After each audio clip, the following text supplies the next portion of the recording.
जेकबाबाद में chamber of commerce पारां SSP खे हटाइण जे लाइ 7 ॾींहं बि एहतजाज करे अलामती बुख हड़ताल कई वई आहे। बुख हड़ताली कैंप ते मुख़्तलिफ़ सियासी, समाजी, वापारी तंज़ीमुनि जा अॻुवान ऐं शहरी वॾी अंग में शरीक आहिनि। वापारियुनि सां पुलिस जी ज़्यादतियुनि जो नोटिस वठी SSP खे फौरी तौर हटाइण जो मुतालबो कयो वियो आहे। जेकबाबाद में चैम्बर ऑफ कॉमर्स पारां SSP खे हटाइण जे लाइ 7 ॾींहं बि एहतजाज जारी रखियो वियो आहे ऐं हिन वक़्तु अलामती बुख हड़ताल कई पई वञे। बुख हड़ताली कैंप ते मुख़्तलिफ़ सियासी, समाजी ऐं वापारी तंज़ीमुनि जा अॻुवान ऐं शहरी वॾे अंग में शरीक आहिनि। अॻुवाननि जो चवणु आहे त वापारियुनि सां पुलिस जी ज़्यादतियुनि जो नोटिस वठी SSP खे फौरी तौर हटायो वञे।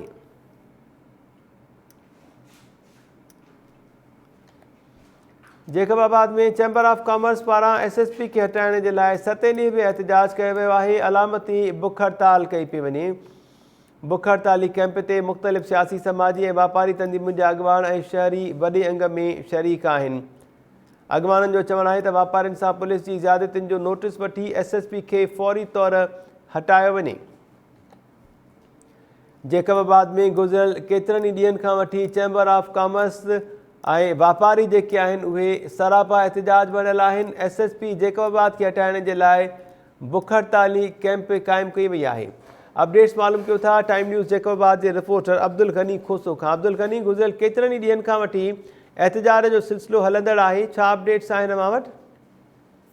जी बिल्कुल महताब, SSP जेकबाबाद शुमारिया मल्क पारां हिंदू जनरल पंचायत के सदर लालचंद सितलानी संदन पुट शेवा सितलानी ते कूड़ो केस दाख़िल करण खां पोइ तज़लील वारे मामले जो हिन वक़्त ताईं जेकबाबाद जा जेके वापारी आहिनि chamber of commerce J sir ते 7 ॾींहं बि अॼु जेको आहे एहतजाजी मुज़ाहिरो करे सराफा चौक ते अलामती बुख हड़ताल कई वई। उन मौके ते चैम्बर ऑफ कॉमर्स जे सदर अहमद अली बिरोही, जमालुद्दीन लखन, नदीम अहमद कुरैशी, मौलाना अब्दुल जब्बार ऐं ॿियनि ख़िताब कंदे चयो त गुज़िरियल 7 ॾींहंनि खां जेके जेकबाबाद जा वापारी, सियासी, समाजी अॻुवान ऐं सिविल सोसाइटी जा माण्हू जेके SSP खिलाफ़ सरापा एहतजाज पढ़ियल आहिनि, पर उन बावजूद भी आला अफ़सरनि पारां उन मामले जो नोटिस न आहे वरितो वियो।